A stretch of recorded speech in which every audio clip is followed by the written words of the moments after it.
Next witness, please. Thank you. Your Honor, the state calls Ms. Crystal Conway Rogers. I didn't hear you. You're back. I'm sorry. I apologize. The state calls Ms. Crystal Conway Rogers. All right.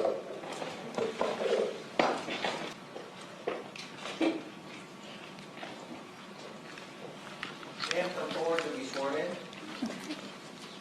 Ms. Rogers, please face up quick. Raise your right hand. Be sworn in, please. Do you swear or affirm that the evidence you're about to give will be truthful and the truth and nothing but the truth? Yes. This way.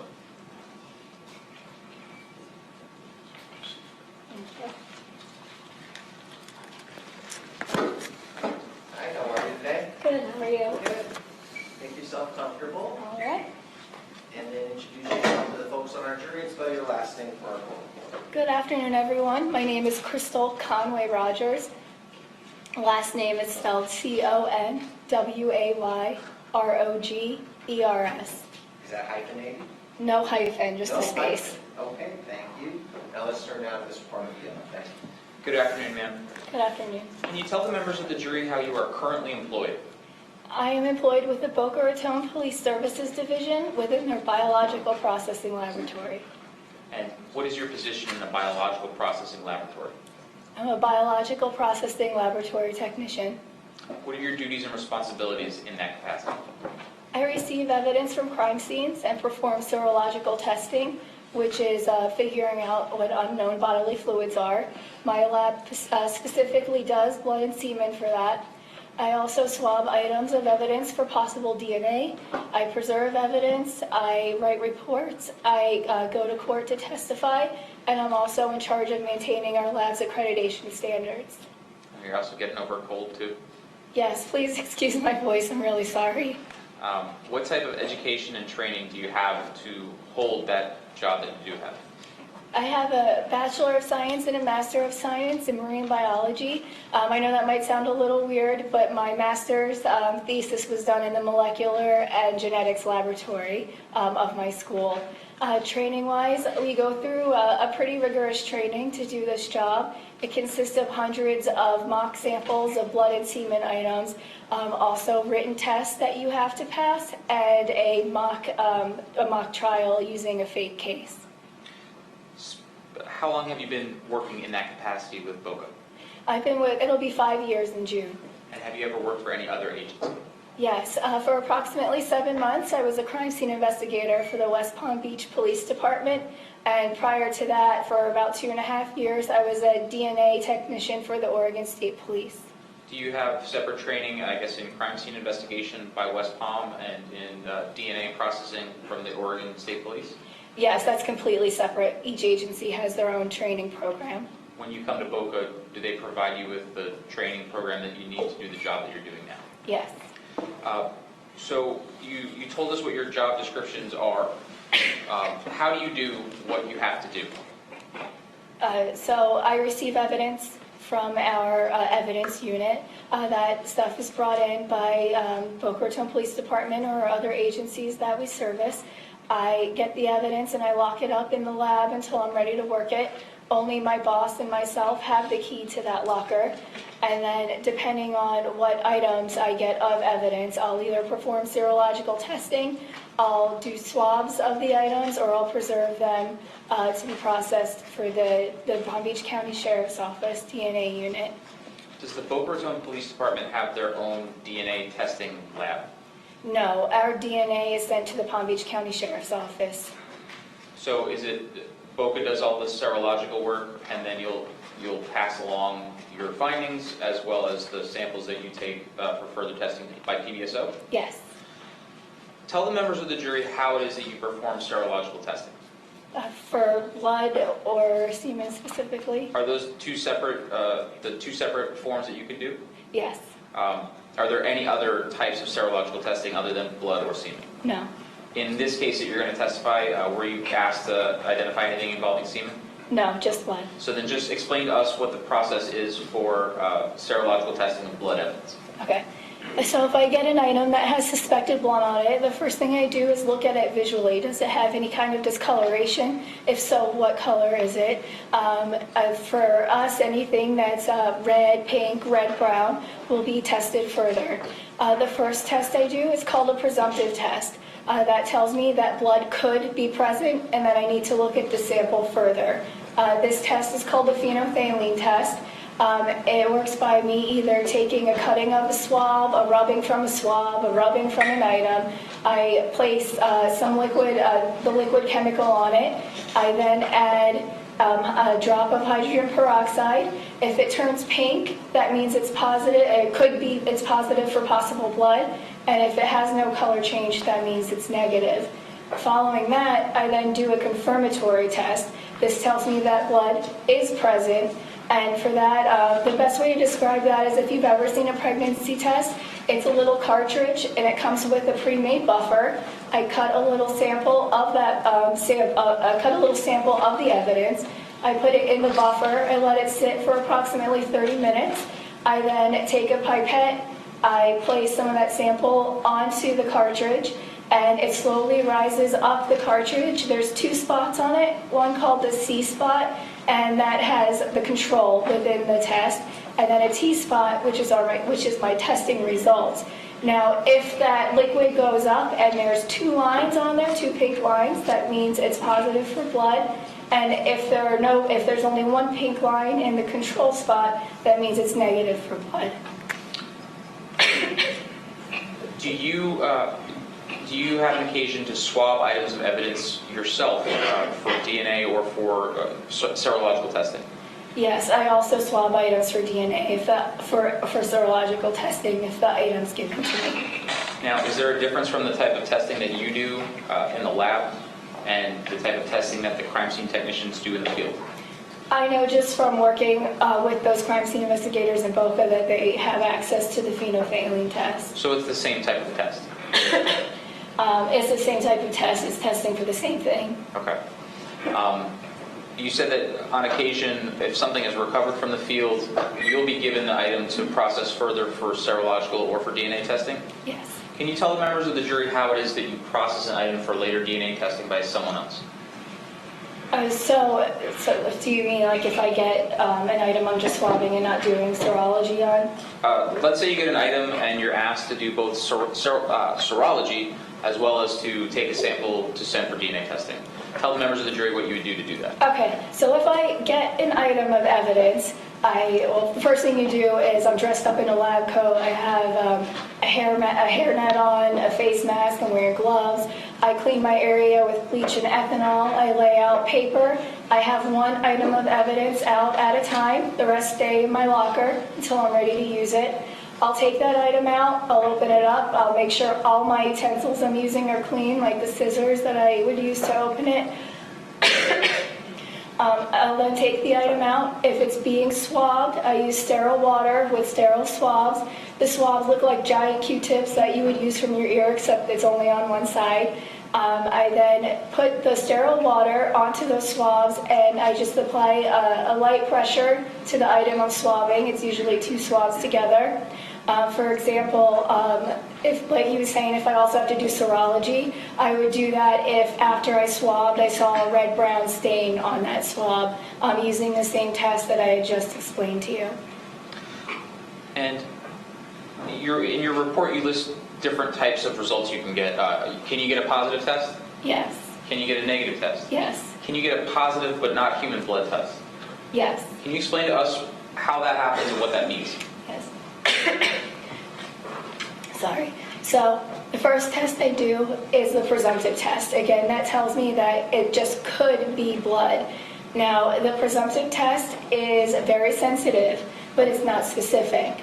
So if it's very sensitive, that means it can have a false positive reaction to something else, or it can mean that my sample doesn't have enough of what the phenolphthalein test is looking for in the blood to create a positive result. Do you know what the phenolphthalein test looks for in the blood to create a positive result? Yes. So within your blood, there's hemoglobin, and the phenolphthalein test uses the heme in that test. In the hemoglobin. Okay. So it's looking for the hemoglobin in human blood? Yes. Does that exist in animal blood as well? Well, let me go back. So for the presumptive test, it is not specific for human. It could be animal blood too. Okay. So you do the presumptive, and if the presumptive indicates that it could be blood, then you do the further testing. Yes. Does the further testing differentiate between human and animal blood? Yes, so the confirmatory test I do, which is the cartridge called a hemotrace, that is for human hemoglobin. You said that the presumptive test also there's a potential for false positives with the presumptive test. What could cause a false positive with your presumptive test? So the test can react with, for example, plant material. Okay. Anything else other than plant material that would cause it? Maybe some metals. I think I read nickel. Were you asked to do serological analysis in this case? Yes. And were you asked to do quite a bit of serological analysis in this case? Yes. Was it in 3 separate rounds of serological analysis? Yes. Did you have to do numerous swabs in this case? Yes. Did you yourself create numerous additional swabs for later DNA testing? Yes. And was that done also in the 3 separate rounds? Yes. When we're going to talk about your testimony, the way I'm going to do it is we're going to go round by round. Okay. Okay. Is it okay if I refer to my case file? Yes, but just don't read from your case file. You need to look at it to refresh yourself and do that. Yeah. Also, you can make liberal use of your water. I know that you're some stress, okay? Thank you.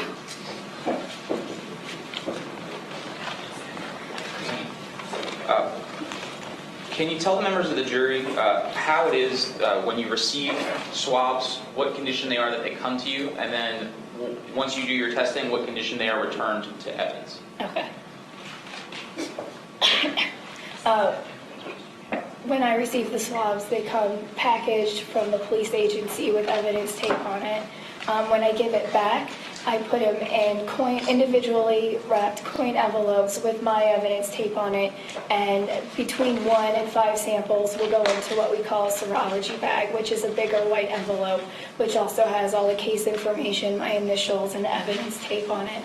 When you receive the swabs from the crime scene investigators that perform the swabbing analysis, do they label the swabs with where that swab comes from? There is a description on the swabs. And then do you transfer that description onto your white serological bag so that you know which swabs go with what? Yes.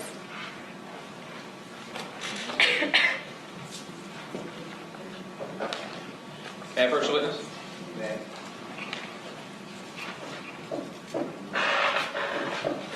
I'm taking you a little out of turn, so I'm going to approach you with the serological bags, and I want to know if you recognize them as being the finished product after you've done your testing. Okay.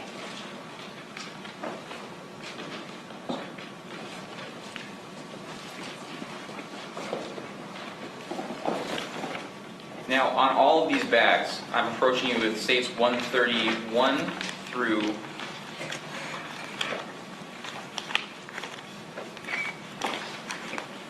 139.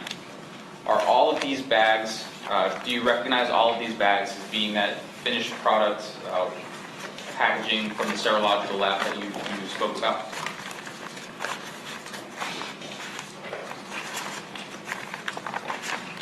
Yes. And do they all contain the information that's provided on them to you by the crime scene investigators that removed the swab as to what the location of the swab was? Yes. And does it contain those information that you rely on to do your report and indicate which swabs tested which way? Yes.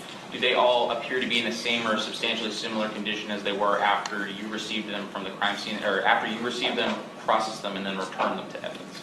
Yes, the only difference I see is that it was opened by the sheriff's office. I see their barcode and initials from them. Okay, so the Boca Raton Police Department puts your own unique case number identification on it? Yes. And you see that there? Yes, it has my case number, the Boca Raton Police Agency case number, my initials, and then across the back, this blue tape is mine with my initials, my ID number, and the date in which I sealed it. Judge, at this time I would move States Exhibits 131 through 139 into evidence. Mr. Arbuzao, does your witness any objection to those items, sir? No. All right, every one of those exhibits, 131 through 139, will be received in evidence as the next state exhibit without objection.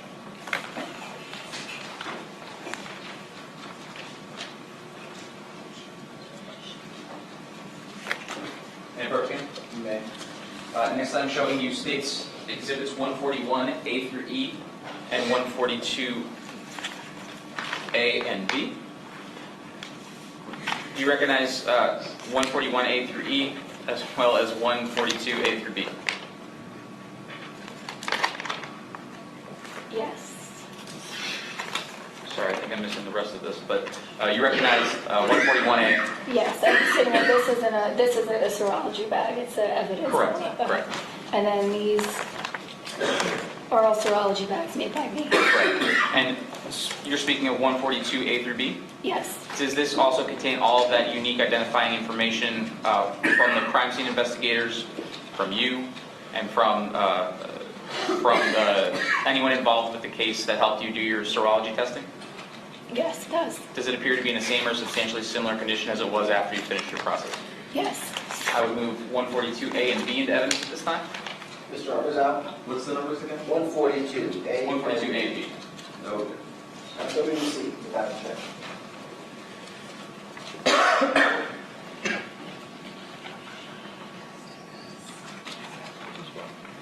Okay, so speaking first about your first round of testing. Okay. What was the date of the first round of testing that you performed? Or I guess what was the date that your testing of the first round of analysis was finalized? My first round of testing was finalized on May 3rd, 2017. Do you know approximately how many items of evidence you were called to test? Approximately 14. And for all 14 of these items, when you do your report and your analysis, do you list where that swab was taken from by the crime scene investigator? Yes, I do. Do you have any personal knowledge yourself of where that swab was taken from? No. So you're just referring to the item of evidence that the swab was taken from based on what the investigator indicated? Yes, all the descriptions I use come from what the crime scene investigators write. Do you also give some type of numbering system within the analysis to keep it consistent with the items of evidence? The biology processing lab has its own numbering system. Do you give group numbers for items? Yes. And explain to the members of the jury what that means. So each piece of evidence that comes in gets an individual group number. So the first item on the list will be item 1 all the way down to item 14. Did you test all 14 items? Yes. Was the first item in that group listed as being a swab taken from a shovel? Yes, item 1 was a shovel and a swab. Now, I'm going to, as a preliminary question, just to avoid repetition, do you follow the same testing procedure for each item that we're going to talk about? So is it the same throughout? Yes, it is. So you indicated you tested a shovel with that procedure that you follow. I swabbed and tested a shovel. And what were the results of that test? They were negative for the presumptive test for blood. What was the second group item or the second thing that you tested in that round of analysis? The second item is the cardboard box, which contained packing slip and the box. So you received the physical box? Yes, I did. Do you make cuttings from that? Yes. Explain that to the members of the jury. So if there's a stain of interest, which in this case would be a positive presumptive test, I would cut that stain out to preserve it for further testing. You performed the same analysis otherwise other than taking the cuttings, though? Yes. What were the results of your testing of the cardboard box?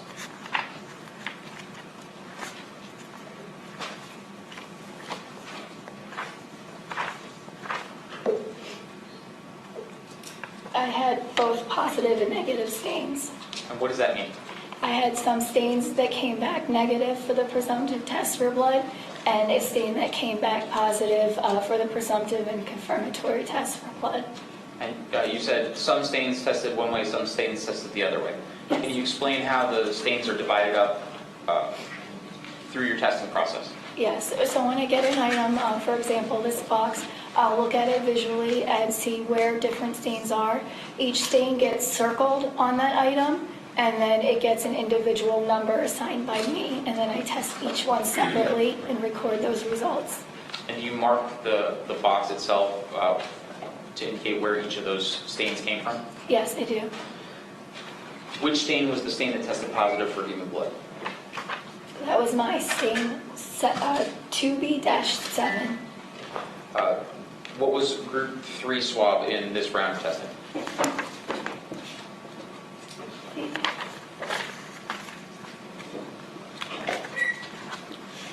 Group 3 was labeled by the crime scene investigators as bloodstain near test area garage. That was positive for both presumptive and confirmatory tests for blood. Positive for both. Yes. 4, what was group 4? Group 4 was swabs from a handle of a hand truck. That was negative for the presumptive test for blood. And did you do anything to preserve any evidence from that? Did you swab that item at this time? I did not swab the hand truck. What was group 5? Group 5 was dry blood. And what was the results of your testing? It was positive for blood. And when you're saying positive, you're indicating to the jury it's positive, presumptive, and confirmatory. Correct. Group 6? I'm sorry, what was group 5? Group 5 was the dry blood. Group 6? Six is swabs from the black suitcase roller handles. What was the result of your testing of group 6? So I received 2 swabs from that. One tested what we call very weak positive, which means it was a light pink color for the presumptive test for blood, and the other one was negative. Now, part of my job, not only testing, is also preserving the sample for future DNA testing. If I believe that the stain is too small to do the confirmatory test, I'll just preserve that sample and send it on to the DNA lab without the confirmatory. Because if I'm going to consume the whole sample, then that no longer exists for further testing. So what do you do as a result of your findings from this testing? I just record it, and then I preserve the swab, meaning I put it in a new coin envelope and seal it up. What about your testing in group 7? Group 7 or swabs from a green suitcase handle, and those were negative for the presumptive test of blood. Group 8?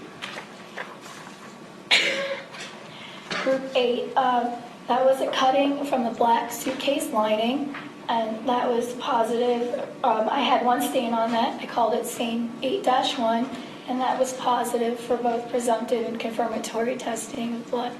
Did you do any of the processing of that item of evidence? I also swabbed the remaining area around that stain, avoiding it. I just swabbed it and preserved it. Group 9? Group 9 are cuttings as a cutting from a green suitcase lining. And what were the results of that testing? I got a presumptive positive and a confirmatory negative. And so is that what you would consider a false positive result? Yes. Is there anything about your testing that lets you know why you received that result? Why what? Why you would have received that result? No. Group 10?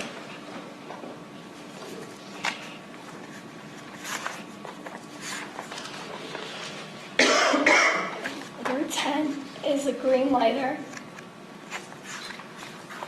Green lighter from golf course, and I swabbed this item.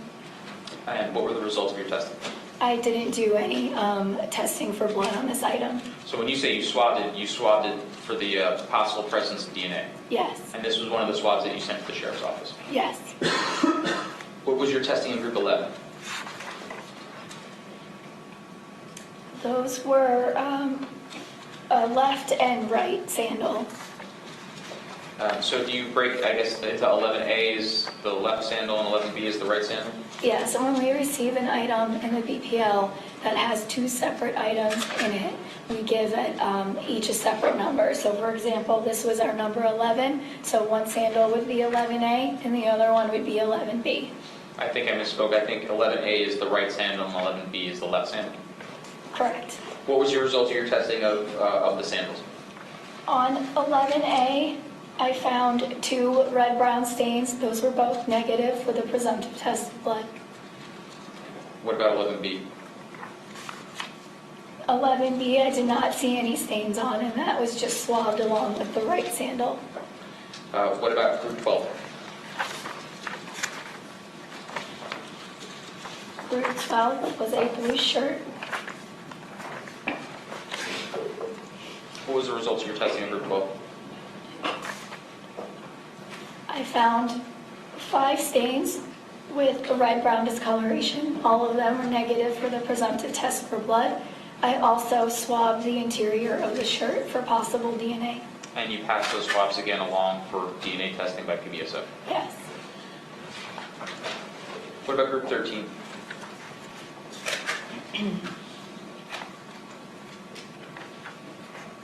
Group 13 was a pair of white sneakers. And did you do the same testing that you've been speaking about before? Yes. What was the result of that testing?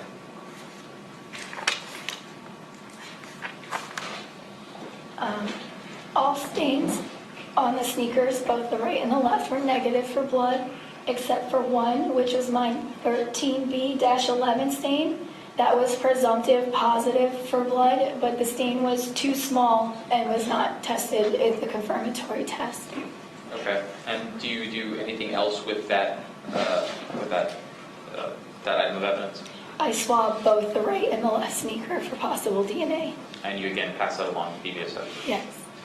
What about group 14? 14. That was a cutting from a suitcase lining.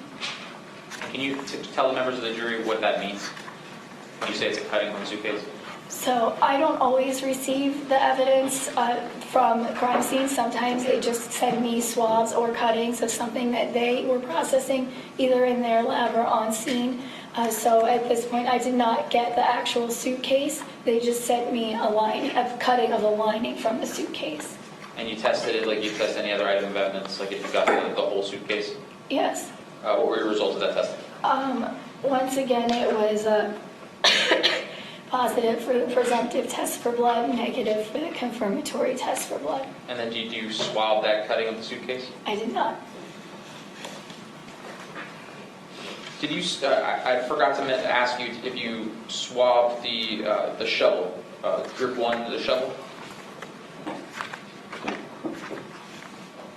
Yes, I did. And did you also do the same? When I say swab, the DNA analysis to pass on to PBSO. Did you do that for the shovel as well as the cardboard box? So I swabbed the shovel, the handle, and then the blade or the scoop part separately. Because of the color on the swab, I tested it for possible blood. It was negative. And then for the box, I took a cutting of one stain that was positive. Okay, so is it fair to say that from group 1 analysis, the items that you passed along to DNA or to PBSO for DNA analysis was the shovel, the box, the blue shirt, the sandals, the suitcase cutting, the green lighter, and the sneakers? Let me tell you. I have to. Can I give you my Yes, ma'am. numbers? Yes, ma'am. All right. So for my first round of testing, it was item 2B-7, The box, 3, the blood stain in your tested area, 4, dried blood, 5, the black suitcase roller handle. 6, I'm sorry, that's the black suitcase roller handle, 5 the dried blood. 7, Green suitcase handles. 8-1. Who's the witness here? I mean, folks, I'm sorry. The objection is sustained. You ask the questions, she answers the questions. All right? Did you, you testified to everything else. I guess the question that I'm asking was, did you send the swabs of the shovel to PBSO for DNA testing? Not in my first round of testing. But at a later time you do. Yes. Did you send those swabs of the cardboard box to PBSO for testing? The cutting of the cardboard box. Cutting of the cardboard box. And then did you send the swabs of the dried blood, the suitcase roller handle, the black suitcase lining, the green suitcase lining to PBSO for DNA analysis? Yes. The only thing with that though is the dried blood wasn't a swab. It was flakes of what? And finally, did you send the swab of the green lighter from the golf course to PBSO for DNA analysis? Yes. Did you do any other analysis during that initial round of testing? No. When was the second round of serological testing that you were called to do?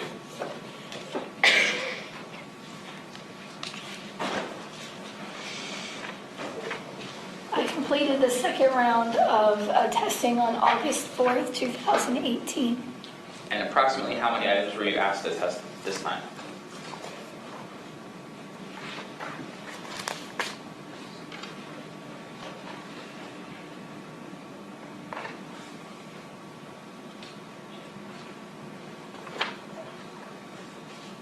Approximately 25. 25.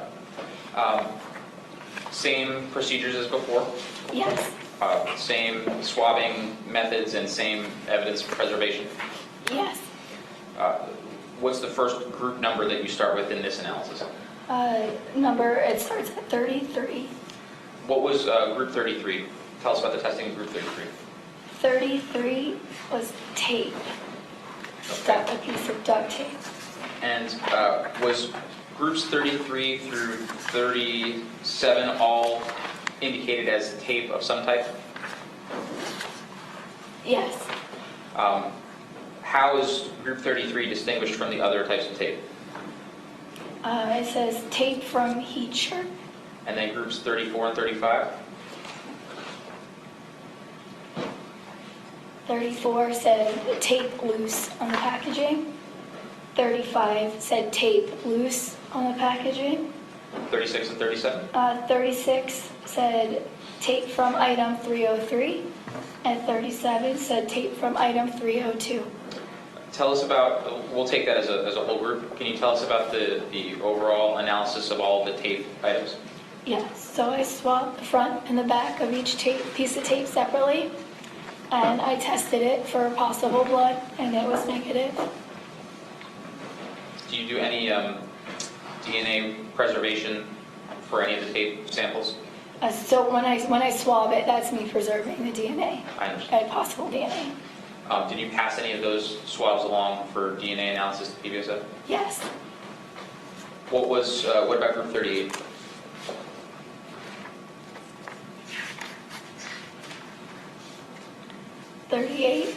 Was given to me as possible blood from wheel of hand truck.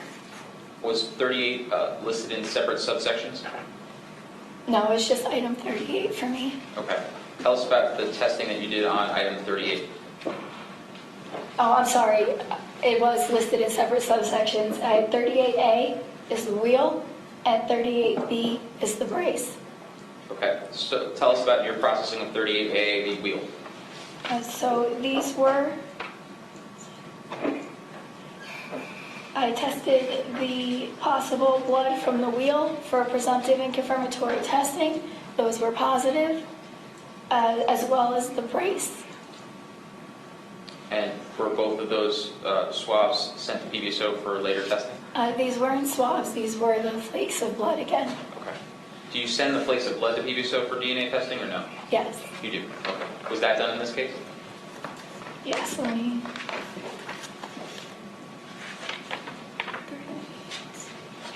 38A, which is the wheel, the flakes of blood from the wheel. Was it sent to PBSO for testing? Yes. Okay. 39. Tell us about group 39. And does that also have separate subsections?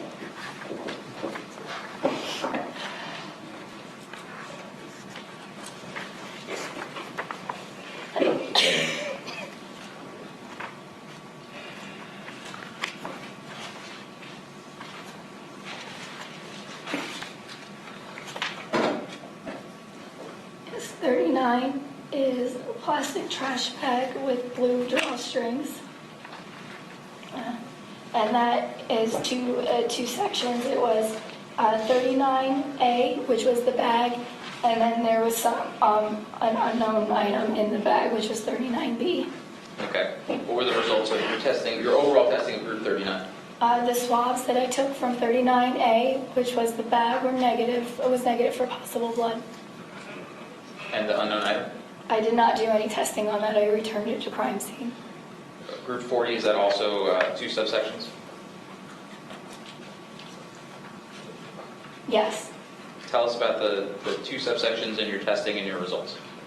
So for number 49, 40A was a trash bag with silver duct tape attached, and then 40B was a trash bag with no tape on the drawstrings, Both were swabbed by me, and both were negative for the presumptive test of blood.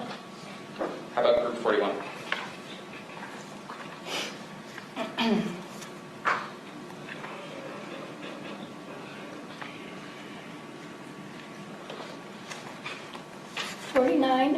Were swabs from blood, a horizontal brace of the hand truck, and that's received by crime scene. And what was the result of your testing and your analysis? They were positive for the confirmatory and presumptive test. Were those samples sent along to PBSO for further analysis?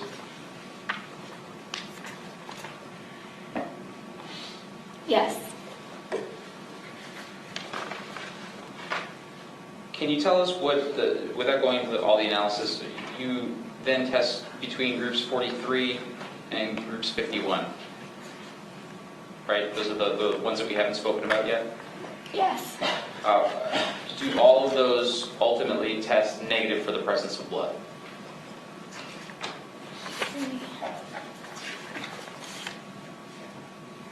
Yes. Can you indicate which item each group number corresponds to? So group 43 corresponds to which group? Or which item? Group 43 were swabs from the black suitcase handle. Group 44?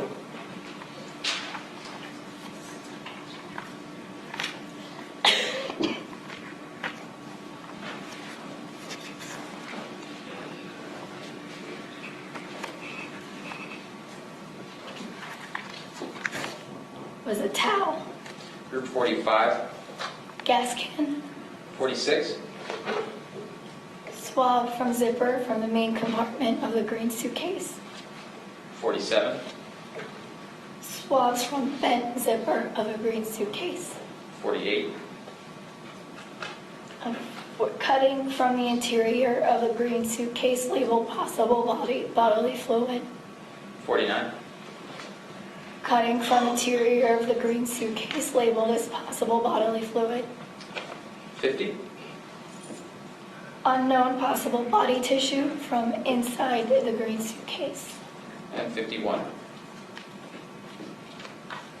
Swabs from red-brown area on the black underliner of the green suitcase. And you indicated that all of those tested negative for the presence of human blood. Yes. Which of those, if any, did you pass along for further DNA analysis by PBSO?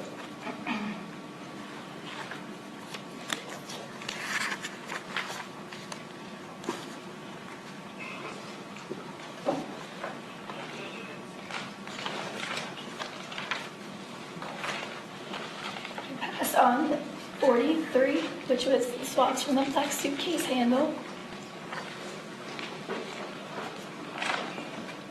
44-11, which was swabs from a towel.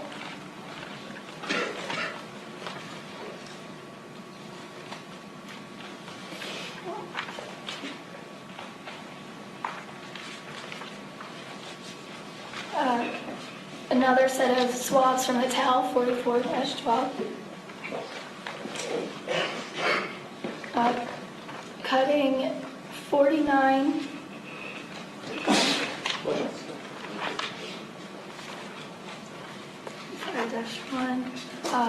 Swabs from the gas can, which is 45-1. I passed on both the zipper swabs, so it's 46 and 47. I passed on 48-1, which is cutting from the from inside the green suitcase. And 50, which was the unknown possible body tissue from inside the suitcase. Okay. Is it fair to say that the only items that tested positive for the presence of human blood were the items related or labeled as being related to the hand truck? Yes. And approach the witness. No objection, Judge. I don't know what he's, The next set of swabs are 141A through E. And 143, A through J. And no objection to those? No. All right, they'll all be admitted without objection. Did you intend on offering them? In the same manner that I offered the All right, just through testimony. they'll be admitted. So ma'am, the third round of testing that you did, when was the third round of testing? I completed my third round of testing on January 12th, 2019. And how many items were you called to test in this round of testing?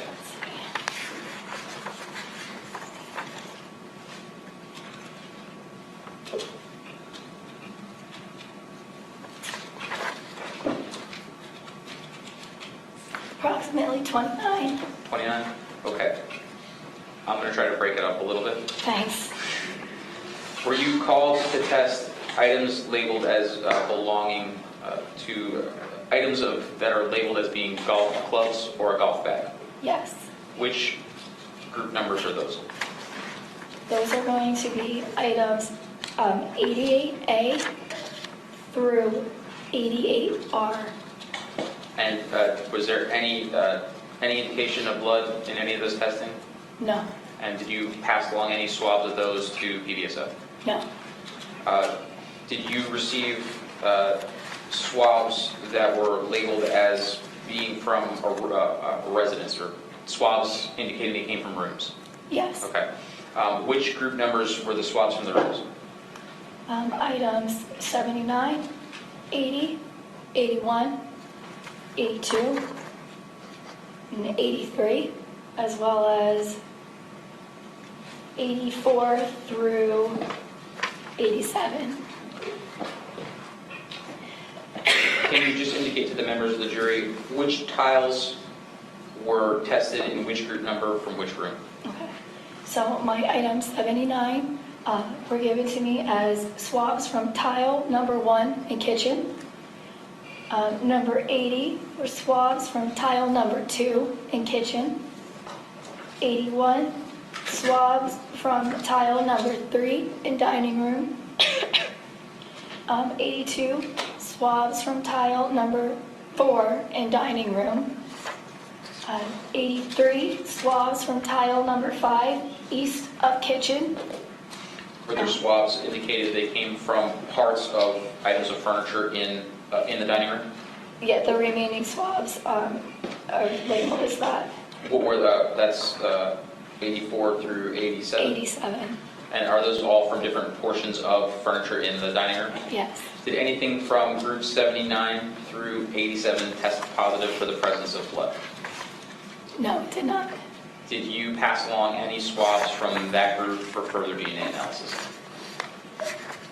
I passed on item 79, 80.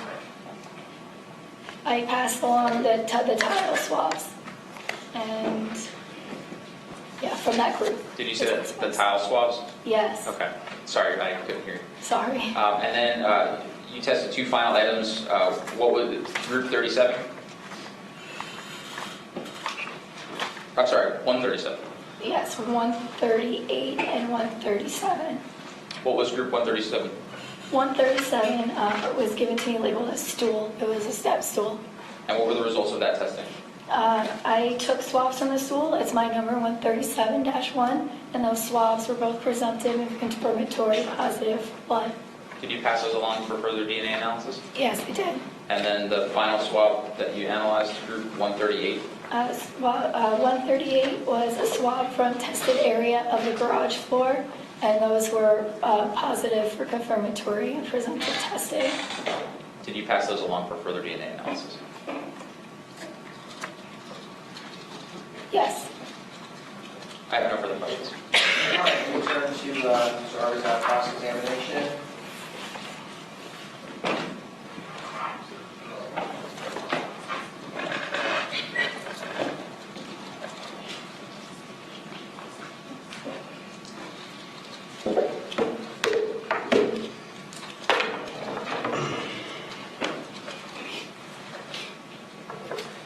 Just want to go through, why don't you just grab your May 8th report. Let me ask you about those first. Okay. And you can just scroll through the report to find it. You found a positive blood test for the garage floor. Yes. And positive from the box from the garage floor. Yes. Positive from the black suitcase. Yes. Positive for the green suitcase.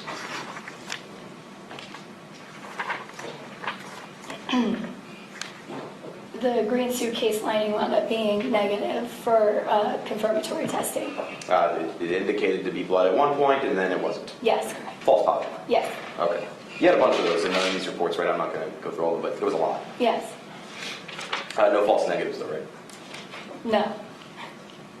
So just something that say it's blood and then turn out not to be. Yes, correct. The presumptive test tells me that blood could be present and to look at it further. But it's not the other way around. We call Like there's no blood there and then you find it later. No, Okay. no. That would be ridiculous. Yes. Okay. Okay, and then why don't we turn to, I'm just going to stay in this, along this vein. Let's talk about the negative stuff that you found on the same date. No blood on the sandals, blue shirt for shovel. Correct. Okay. And why don't you turn to your report on the 8th of May? Okay. This is you did 3 separate requests and fulfilled requests to analyze different pieces of evidence at 3 separate times. Yes, sir. So one was in May, Yes. right? And then to your knowledge, this event occurred around the month of March or April, right? The second one? No, the investigation started. Oh, yes. March or April, something like that, right? Yes. And then you did 1 round at the request of the detectives in May. Yes. And then at some point later they came back and said, hey, I need you to do some more stuff. And then that was August. Yes. And then there's a third time like, hey, can you look at some more stuff? That would be January of this year. Correct. Okay. So let's turn to the one they asked you to do in August, about 4 months after the investigation started. August 8th.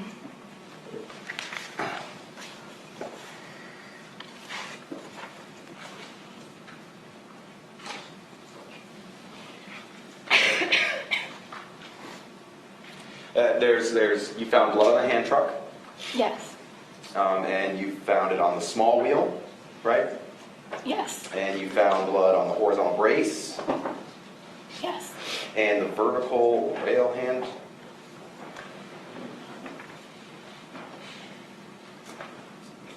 The nut 42, the vertical rail on the hand truck. Yeah. That one I have that it was not confirmatory. Okay. Of one of those false positives. Again. Yeah. Okay. And though the handrail that you're talking about, you don't know where in the house that was found. No, I don't. Like you don't know if it was found in the garage or not. No. And you had already known from your previous rounds, the previous round of analysis, that you'd already found blood on items that were located in the garage. Yes. Okay. And then you found there's a ton of stuff that you also found negative for blood, and I'm not going to make you go through all those. Those were also items that were labeled where they were from in the house.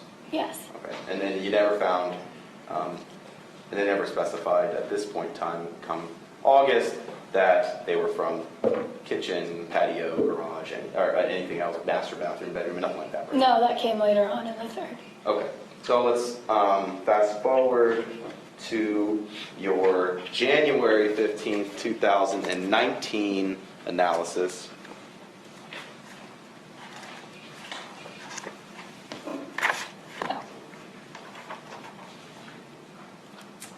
This was like 2 months ago. Yes, in January. Okay. And who asked you to do this one? This was requested to me. I received the request, the processing form from Detective Curtis. Detective. He was the lead, right? Yes. And was this request made because they couldn't find any blood anywhere in the house, except in the garage? I don't know what his reason for the request. All right, sustain. Let's talk about what you did find positive for blood at this point. Okay. You found blood on a step stool, Yes. and you don't know if that step stool was found in the garage. No, it was just labeled as step stool. You also did look at 2 swabs that said garage floor, Yes. Okay, and those also were positive for blood. Yes. So synthesizing your 3 different analysis, you found swabs from the garage floor on multiple occasions, a box from the garage, and a step stool. I'm sorry, and so you had multiple swabs labeled from the garage that turned up positive for blood. Yes. And now you're also being asked to analyze some swabs from other parts of the house too, and they were labeled as such in the request. Yes. Okay, so let's go through those. Okay. You were given a sample, I believe, as you have them labeled, 79, 80, 81, 82, 83, 80. Well, stop there, 83. Yes. Okay, and 79, swab 1 from the tile in the kitchen, right? Yes. Negative for the presence of blood. Correct. No blood there. Correct. And number 80 was swabs from tile number 2 in the kitchen. Correct. Also negative for blood. Yes. I'll jump to 83, swab from tile number 5 east of kitchen. Yes. That was also negative for blood. Yes. And then swab number 82 from tile number 4 in the dining room. Yes. Okay, and that was also negative for blood. Yes. Okay, so no blood on any of those I just brought up. No. Okay. And then number 81, swab from tile number 3 in the dining room. Yes. Okay. And those also, that swab also, no blood. Correct. You also analyzed 84, 85, 86, and 87. Yes. And 84 was dining room chair legs. Yes. Okay, that's how it was labeled. Yes. Okay, I mean, you didn't actually see the chair itself. No, I didn't. So someone had to give these to you. Yes. And do you recall who it was that gave them to you? No, I received them from evidence. The name of the person who took the swabs would be on the original packaging. And again, no blood on these chair legs from the dining room. No. And then you swabbed in number 85, the dining room table leg, is how it was labeled. Yes. And again, no blood again. No blood. And number 86, swabs from the dining room china hutch. Yes. And no blood there either. No. And swab 87, swabs from the dining room chair back. Right? Yes. No blood there either. Yes. So after you rest for the 3rd time to analyze things, the only items that you found blood on were the step stool and the 2 swabs in the garage floor. Yes. And I want to go over a little bit, I'll move on, I know that you testified to a lot of other stuff, but that covers it. I want to talk a little bit about your education, and what did you do exactly from an educational standpoint to become qualified to do this job? So educational-wise, I have a background in hard science, which means something along the lines that includes biology, chemistry, physics, that kind of training. You went to school for that? Yes, I went to school for marine biology. And then did you achieve a degree from a collegiate institution or something? Yes, I have a master's degree.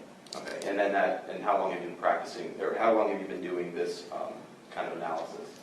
I've been in the forensic science field for approximately 7 years, and I've been doing serology specifically for, it'll be 5 years in June. It is a form of science, correct? Yes. Okay, like you use instruments to help measure things like this. Yes. Right, like this is not something you just eyeball and be like, I'm going to say the swabs have blood on it. No eyeballing. No eyeball. We're sticking to science, right? Yes. Okay. Madam Judge. Thank you. There's no other question. Redirect, stay. No, Your Honor. Thank you, ma'am. Thank Hope you. Feel better? Thank Please you. step down. Sorry again for my voice, everyone. Folks, we're going to take our afternoon recess. It's 3:35. We'll get back together at 4 o'clock for the state's next witness. Go downstairs, a cup of coffee, Diet Coke, Coca-Cola, smoke a cigarette, whatever you like. Remember not to talk about the case. We're going to talk to you about this case. We'll see you back at 4 o'clock for the continued presentation of the state's case. Okay. Everybody have a seat, please. Is the next witness the one that Mr. Arbuzal gave me the 2 cases on? Yes. And what's the name of that witness? Frank, K-A-T-E-N. Okay, I'm going to give you guys a break if you want to use the restroom. Let's get together at 10 to 4. We'll have some brief argument and ruling by the court with respect to that, and then we'll go to Mr. Casey. Thank you.